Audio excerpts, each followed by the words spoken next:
innocence is so easily taken for the inability to get it back. You're an absolute gem. Thank you for clicking on my Suspect series. I'm Brooke McKenna, but this is about Wendy Sue Wolin. Now, the world can feel as though it's been flipped upside down in a moment. Sometimes it affects a single person, and sometimes it is life-changing for an entire town. Wendy Sue Wolin was that moment, and she's still not forgotten. By the way, I'm continuing my Suspect series as requested, so posting so much content like this, so make sure you're subscribed. Now let's get back to the story. It was 1966 in Elizabeth, New Jersey, and normal would be the best way to describe it. It was so oddly usual that the darkest thing that had happened was a bicycle being stolen. There was plenty of upscale neighborhoods like Westminster and wealthy residents. Now inside Westminster lived a little girl in the Pierce Manor apartments with her family. Her name was Wendy Sue Wolin, and what would happen to her would change how everybody in Elizabeth lived, breathed, and thought. It was March 8th, 1966, a sunny afternoon in the city when Charles Williams and Peter Melchnal were dispatched. They were being dispatched to the firehouse on Prince Street, which was located inside the Westminster neighborhood. They were to go check on a report of a girl who had just been punched in the stomach. Charles and Peter were the first officers who were dispatched to actually get to the firehouse, and when they got to the fire chief's office, they found a 7-year-old girl. She had told them that she had been punched in the stomach by a man, but she looked very ill for just being punched. She looked like she was almost going into shock and bending over onto the table, and that is when they started to see blood. They opened up her coat and realized that Wendy Sue Wolin had not been punched. She had been stabbed. Before this happened, Wendy and her mother, Shirley Fleschner, were going to run some errands together. Wendy had a quarter that she wanted to spend, which bought a lot back in that time, and also they needed to pick up Wendy's sister Jody from Hebrew school. So her mother, who usually was the most protective mother ever, I mean, when Wendy would go over to a friend's house, her mother would call the parents just to make sure she was still there throughout the night. She was a very overprotective mother and normally would never let Wendy or her sister Jody out of her sight, but that day Wendy asked her mom if while she went to the back of the building to grab the car, if Wendy could wait out front for her. Her mother actually said yes this time. So while her mother went to get the car, Wendy was walking along Irvington Avenue when a man approached her, thrust her in the stomach, and then ran away. 4 girls who were nearby saw this happen and heard Wendy's whimpers basically and ran over to help her. When they saw that she was in a lot of pain, they helped her over to the fire station that was across the street. When officers Peter and Charles arrived on the scene, they knew that the ambulance had already been called, but it was not coming fast enough and Wendy didn't have much time, so they decided to go ahead and take her in their car. Peter lifted her and put her in the car and called the hospital to make sure that they knew they were coming and that this girl needed immediate help. So when they got there, the doctor was actually outside waiting and flew the car door open as soon as they parked. But what he saw and the face he made told the officers everything they needed to know. This doctor looked at Wendy, looked at Peter, who had blood all over him, and just dropped his head. But even though there was doubt in this doctor's mind, it did not stop them. 6 doctors from Elizabeth General Hospital went to work on Wendy to get her the best help that she could get. Once they got inside and started to look around, they realized that she had been punctured in her right lung and her liver, and it actually nicked 2 ribs. They did everything they could for this little girl, but in the end the injuries were just far greater than they could deal with, and at 5:15 Wendy Sue Wolin was pronounced dead. The autopsy report listed it as shock and hemorrhage as her cause of death, and she died only an hour after getting to the hospital. This senseless killing turned the carefree, fearless people of Elizabeth ice cold. Almost 120,000 people were suddenly grasping onto their loved ones in fear, trembling, thinking that this could happen to one of them next. Because this wasn't just a random act, it was of a 7-year-old girl. Fear can drive people, and it drove the people of Elizabeth to have one of the biggest manhunts in New Jersey history.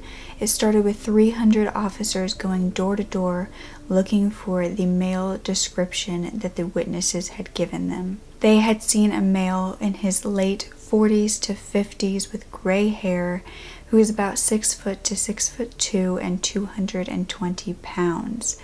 They saw a tall, burly man, is how most of them described him, and also had a very pale complexion, almost as if he was wearing some sort of makeup that made him look even more pale than a natural light skin color. He had been dressed in a gray fedora, a green corduroy coat, a suit and tie, and either dark gray or green trousers. Not only had this man been spotted stabbing Wendy and also walking away, but it was speculated that he was the same man that a few moments earlier had punched a 7th grade girl in the eye. Her name was Diane DiNicola, and a man who was standing at the bus stop actually heard her scream and tried to chase after the man, but after going in the shopping center, he couldn't find him. Then it was thought that this man went in the direction of Wendy, but first stopped to ask a mother and daughter directions to a restaurant. Now, when he did this, he put his arm around the little girl, and that is when her mother kind of pushed her forward and told her, "Walk, don't talk."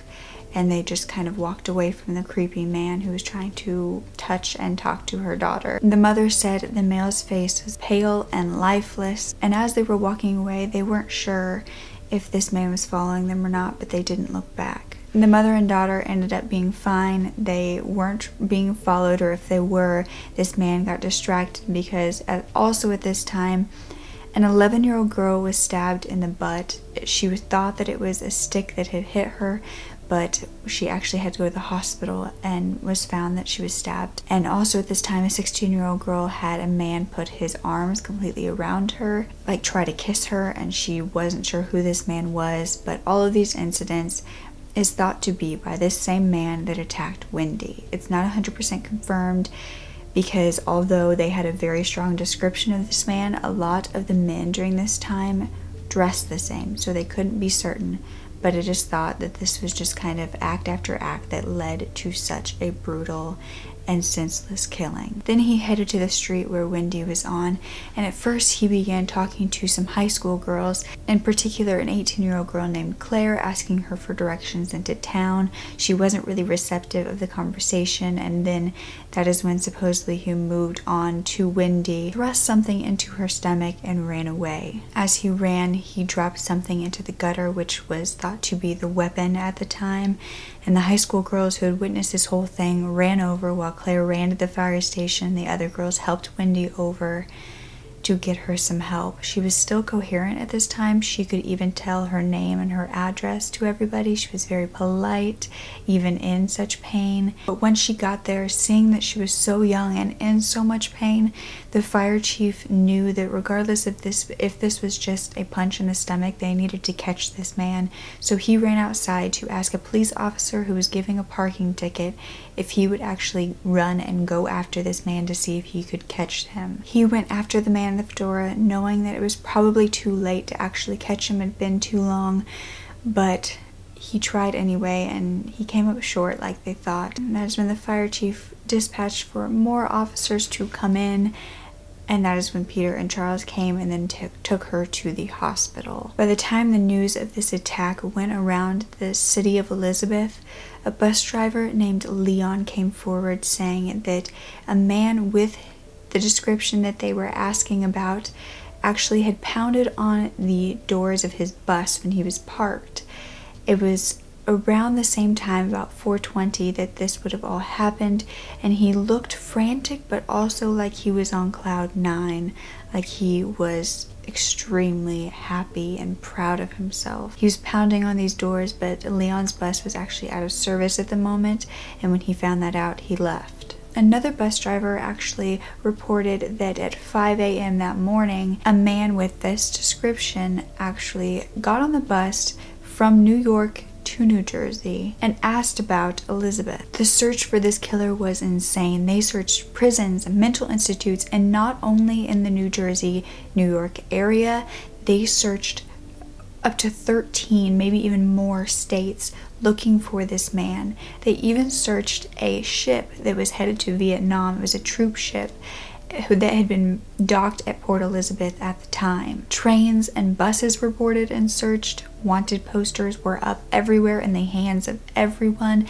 and there was even a phone line that had to be installed because there were so many people calling in with tips and citizens wanting to help, and so it was too much for just their regular phone line to handle, and they had to install a complete new one. Everyone possible was brought in for questioning. It was up to like 1,500 men, and even if you just looked strange walking around in the street, the police brought you in if you matched the description even slightly. They were not messing around. They wanted to find this killer. They had also sealed off the area of the murder almost immediately after it happened, but it took them almost a day to find the murder weapon, because during the time between the murder and when they sealed it off, a delivery truck had actually parked in the area, and when it left, they found the blade which was under the wheel of that truck. When they found it, it was a hunting knife, but no fingerprints were ever found on this knife. And even though they had the weapon,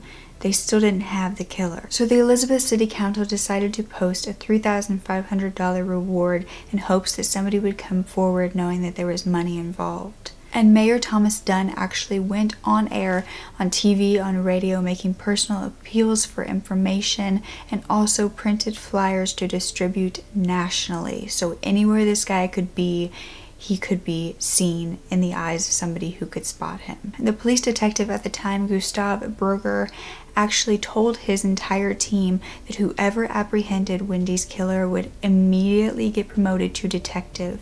These cops were working overtime already, and this just drove them even more.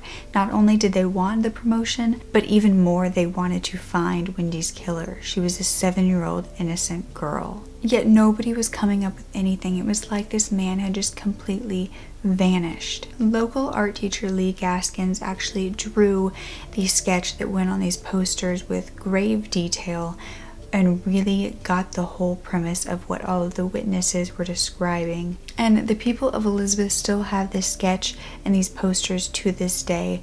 But some people actually have a completely different image of the killer. See, actors from New York were brought into a hotel to dress up like the description of the killer and do a lineup. And none of these actors were quite fitting what the description said. And one of the witnesses who was there to help kind of match the people with the dress and all of that looked at police detective Michael D. Roy, who was just there to help, and said that he looked more like the killer than any of the actors in the room. So Michael Roy put on the outfit and went and stood in the lineup himself. What he didn't know while doing this was that the picture of him would circulate and make many believe still to this day that he was Wendy's killer based on that picture. He would even get stopped in the street and called in to the police, and every time they realized that it was Michael Roy. Now, from what I found, he was never a real suspect. He just looked a lot like the killer, especially when he dressed like him. But now everyone in Elizabeth was weary of each other.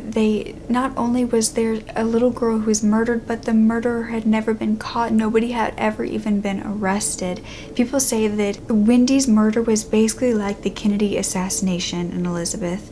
They knew exactly where they were when they heard the news. And just like the Kennedy assassination, over the years, so many theories have come forward on Wendy's case. One being that it was a local undertaker's son who had ties to the mayor, one being that it was a serial killer in the New Jersey area, a circus performer, a merchant seaman, so many. But the connection to a double murder that happened a year prior has so many connections, and it is the most talked about, and for good reason. A year prior to Wendy's murder, on February 13th, 1965, was May Rubenstein. She was stabbed 15 times in her home in New Jersey. Her throat was also slit, and when her mother came home, she was stabbed 35 times. Their killer was never caught, and there was no sign of motive in the home. There was no sexual assault, and there was no robbery. They didn't know why this killer did what he did. After Wendy's killing, when the wanted posters came out, a childhood friend of May's actually came forward and said that She had seen a man that looked just like that sketch on the day that May was murdered. She said all she could do was scream when she saw this sketch because she had seen that man before. She said that when her friend May was murdered way back in 1965, she had told the police this man's description, but nobody ever did anything with it. And the connections get even weirder from there because Wendy lived with her grandparents when her mother and her father got divorced. Her grandparents' last name was also Rubenstein, and they lived only a block away from where May was murdered when she was murdered. The two families were not related whatsoever, but as soon as May was murdered, Wendy's grandparents and everyone in the family up and left and moved to Elizabeth. Thinking back, Wendy's sister Jody said that their grandfather Ben had owned a bar and actually owed money to the mob, which makes many think that maybe May's murder was a case of mistaken identity and the killer came back a year later to get it right when he killed Wendy. But even with all those connections, the killer for May and for Wendy has never been found. But almost 30 years later, when the case was still unsolved, a huge tip came in. A woman went to talk to Elizabeth's police director and said that she had recently attended a wake and saw a man who had molested her when she was just a little girl. She had pushed back the memories because she was obviously very repulsed by him, but seeing his face, she realized that that is the face that she had seen so many times on the wanted posters for Wendy's killer. Detectives found this man and left a note on his door inviting him to come answer some questions for an investigation. To their surprise, this man actually came in, and even more to their surprise, he looked just like the wanted posters. He said he did remember the case when they asked about it, and they asked him what he wore during that time, and he stated blankly that he wore a gray fedora hat and a green corduroy jacket. He lived about 10 miles from Elizabeth and had a history of mental problems, but the biggest evidence was that he called in sick to his factory job on the day that Wendy was murdered. Next, they visited the man's brother to get a picture of this man from 1966, and his brother completely denied the entire time they talked to him and said that his brother could not have done this. But 5 witnesses were brought in who had seen this man in 1966 to do a lineup and see if they picked him. 3 of them picked this man without a doubt. 2 said that they weren't really sure. The one of them that said that that was him burst into tears and said, "Those eyes, I could never forget those eyes." But it wasn't enough in a 30-year-old case. They needed a confession. After hours of interrogation, they finally saw him start to break down.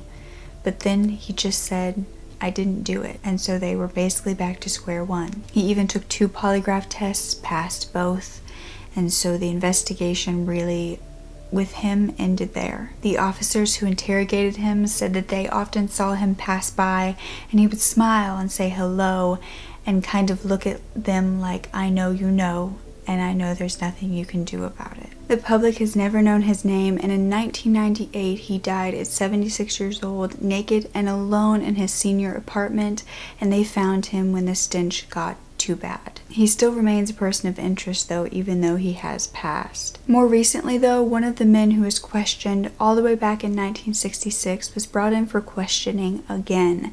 He was a ship worker whose son had died, and he had moved to New Jersey to bury his son. Now 10 days to the anniversary of his son's death, Wendy had died, and right after the police talked to him, he actually moved away, completely away from his son's grave and everything. He's dead now, and the only living relative he has is a nephew, and so if this nephew knows nothing about it, there's really nothing more to go on, but that's the lead that I could find that they are researching right now. Wendy's family created a garden which was built and funded by the city of Elizabeth.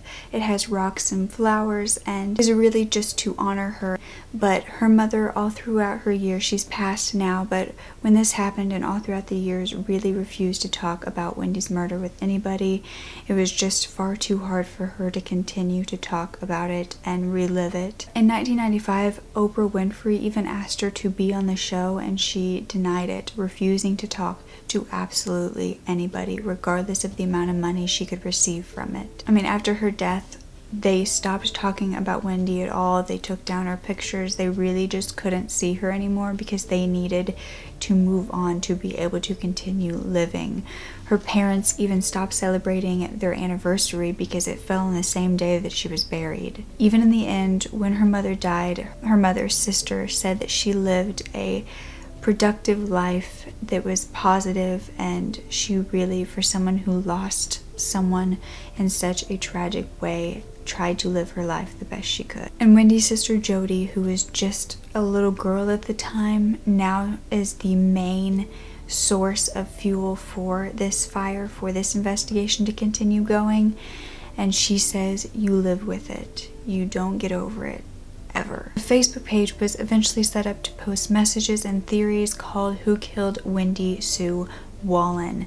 This has helped the investigation so incredibly much because actually one of the police investigators is involved in the Facebook page. The police captain Todd Mooney actually encourages anyone to come forward with any information they think could help, and he says he still gets phone calls and emails to this day. He says he even looks into the theories that are provided because they could be true or have something that he had never even thought of in them. It's so important to Todd Mooney to get this case solved because he was Wendy's same age, and he also remembers the blood stains on the sidewalk after Wendy was murdered. He was fully involved in this case from the beginning, even when he was a kid. Now, a lot of cases are being solved nowadays because of DNA testing. So when they went back to see if they could test Wendy's clothing, they found that it wasn't stored well enough to properly get DNA testing done, unfortunately, because it was back in 1966. They didn't even see a possibility of DNA testing being a thing in the future. And since then, the murder weapon has actually disappeared from evidence.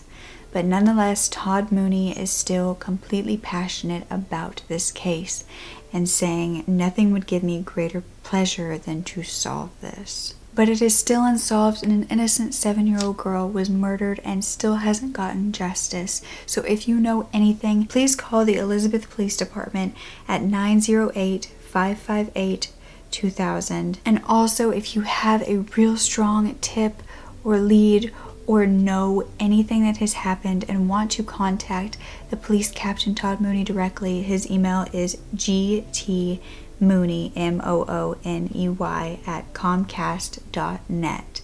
And remember, that is a very serious email, so do not email unless you know something very, very strong that could help this case. But what do you think? Do you think this was a random act? Do you think that this was vengeance, the mob? Please leave your theories down below, because like I said, the police captain and the investigators really do not enjoy the theories, but they use them to their advantage. They look into every possibility because at this point it's been so long that they need all the help they can get.